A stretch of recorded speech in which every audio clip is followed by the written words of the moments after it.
इसका प्राइस देखें तो 4.95 चल रहा है, ठीक है, 4.95 यहाँ पे इसका प्राइस चल रहा है, ठीक है। यानी कि कुल मिला के अगर मैं कहूँ तो 5% ऑलमोस्ट ये हर दिन बढ़ता हुआ हमें दिख रहा है, ठीक है, हर दिन ये 5% बढ़ता हुआ हमें दिख रहा है, जैसे कि 4.87% ये परसों भी था 23 को, यानी कि फ्राइडे को, ठीक है।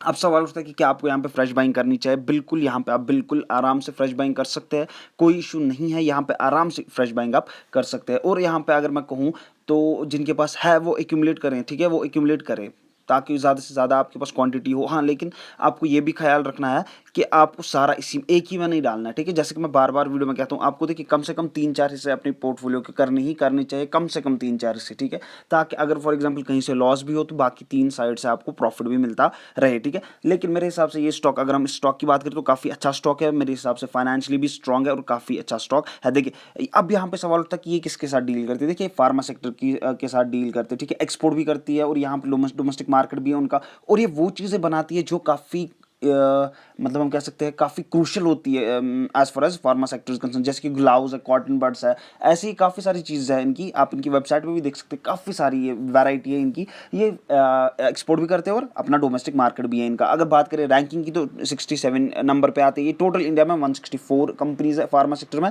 जिसमें कि ये 67 नंबर पे आती है, यानी कि अच्छी खासी के नंबर पे अच्छी खासी रैंकिंग है इस कंपनी की। अब यहाँ पे उठता है सवाल टारगेट का। देखिए टारगेट मेरे हिसाब से आपको भी यहाँ पे नहीं सोचना चाहिए टारगेट का, क्योंकि मल्टी बैगर भी साबित हो सकता है, ठीक है, मल्टी बैगर भी ये साबित हो सकता है। तो आपको क्या करना है, आप फॉर एग्जांपल आपने इसके 100 शेयर खरीदे तो 50 आपको रखना है लॉन्ग टर्म के लिए, यानी कि आपको सोचना है यहाँ पे कि 50 आपको, फॉर एग्जाम्पल आपने 100 खरीदे तो आपको 50 भूल जाने हैं, ठीक है, आपको सोचना है कि आपने सिर्फ 50 ही खरीदे, 50 आपको ऐसे ही पोर्टफोलियो में संभाल के रखने हैं। जो बाकी के 50 है उसमें क्या आप करोगे, वहाँ पे आप प्रॉफिट बुकिंग करना स्टार्ट करोगे, यानी कि फॉर एग्जाम्पल आपने आज खरीदा है 5 रुपीज़ में, तो जो ही ये 10 रुपीज़, 12 रुपीज़, 8 रुपीज़, जितने में भी आपको चाहो तो बेच सकते हो, तो वो 50 आप बेचोगे। लेकिन जो बाकी दूसरा 50 वहाँ पे आपने ऐसे ही रखा है पोर्टफोलियो में, उसके साथ आप बिल्कुल छेड़खानी नहीं करोगे लॉन्ग टर्म में, ठीक, लॉन्ग टर्म के लिए आप बिल्कुल वो रखोगे ऐसे ही, क्योंकि मल्टी बैगर भी साबित हो सकता है और काफ़ी ज़्यादा चांस है, 95% चांस है कि ये मल्टी बैगर साबित होगा आने वाले दिनों में, ठीक है। देखिए वो मैं क्यों कह रहा हूँ, देखिए अगर हम देखें यहाँ पे तो प्रमोटर जो है वो यहाँ पे धीरे धीरे चुपके चुपके से अपनी जो शेयर होल्डिंग है यहाँ पे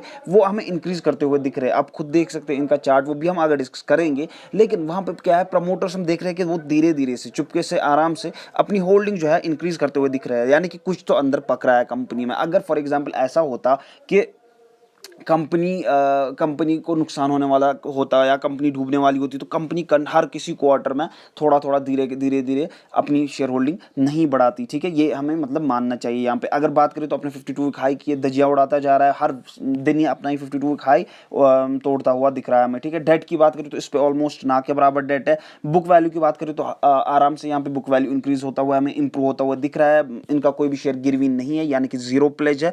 और वॉल्यूम यहाँ पे कमाल का ट्रेड हो रहा है, 13 लाख, ठीक है, ऑलमोस्ट 13 लाख शेयर यहाँ पे वॉल्यूम ट्रेड हो रहा है, ठीक है। देखिए अगर हम 5 दिन की बात करें तो आपको उसने 1 रुपये का प्रॉफिट दिया है ऑलमोस्ट, ठीक है, 1 रुपये का प्रॉफिट इसने आपको 5 दिन में दिया है। वहीं अगर हम 1 महीने का देखें तो 2 से सवा 2 रुपये के बीच में इसने आपको प्रॉफिट दिया है। और वहीं अगर हम 1 साल में देखें तो इसने आपको 0.80 पैसे से कहाँ बेचा है, 5 रुपीज़, यानी कि जिन्होंने 1 साल पहले खरीदा उन्होंने 0.80 पैसे पे खरीदा होगा, ठीक है, वो हम आगे डिस्कस करेंगे। इसीलिए मैं आपको यहाँ पे क्या कह रहा हूँ, आपको मैं कह रहा हूँ यहाँ पे आप फ्रेश बाइंग कर सकते हो, यानी कि पिछले 1 साल में जिसने जिस प्राइस पे भी फ्रेश बाइंग की है उसको प्रॉफिट ही मिला है। जैसा कि मैंने कहा आपको अगर 100 शेयर्स के खरीदने हैं तो आप 50 रखोगे प्रॉफिट बुकिंग के लिए और 50 रखोगे लॉन्ग टर्म के लिए, ठीक है। अगर आपने 10 शेयर खरीदो तो 5 को क्या आप करोगे, 5 को आप भूल जाओगे, लेकिन 5 जो है बाकी वो आप रखोगे प्रॉफिट बुकिंग के लिए। देखिए 52 वीक हाई की बात करें तो 18 जनवरी को आया 4 रुपीज़ 5 पैसा, सॉरी ये यहाँ पे मिसप्रिंट हुआ है, ठीक है। ये अपना ही 52, जैसे कि मैंने कहा अपना ही 52 वीक हाई ये तोड़ता हुआ दिख रहा है, क्योंकि अगर फॉर एग्जांपल 18 जनवरी 2021 को आया था 4 रुपीज़ 5 पैसा, अभी तो कितना चल रहा है 4.95 पैसा चल रहा है अभी, तो ये यहाँ पे थोड़ा सा मिसप्रिंट हुआ है, इसके लिए सॉरी। और अगर हम 52 वीक लो की बात करें तो 1.10, ठीक है, 1.10 आया था 13 अक्टूबर 2020 को। देखिए अगर हम बात करें 52 वीक लो से काफ़ी ज़्यादा दूर है, बहुत ही ज़्यादा दूर है अपनी 52 वीक लो से, 511% अपनी 52 वीक लो से दूर है। देखिए अगर आपने 1 महीने पहले सिंकॉम फॉर्मुलेशंस में इन्वेस्ट किया होता तो 55% आपको रिटर्न मिल चुका होता, यानी कि अगर आपने 100 रुपये में इन्वेस्ट किया होता तो अभी आपके पास 155 रुपीज़ होते। बहुत ही कमाल। देखिए अगर आप बैंक अकाउंट में भी 1 साल रखते हैं ना पैसा, तो आपको 4 या 5% ऐसा ही कुछ, मुझे नहीं पूरा पता, ऐसा ही कुछ मिलता है।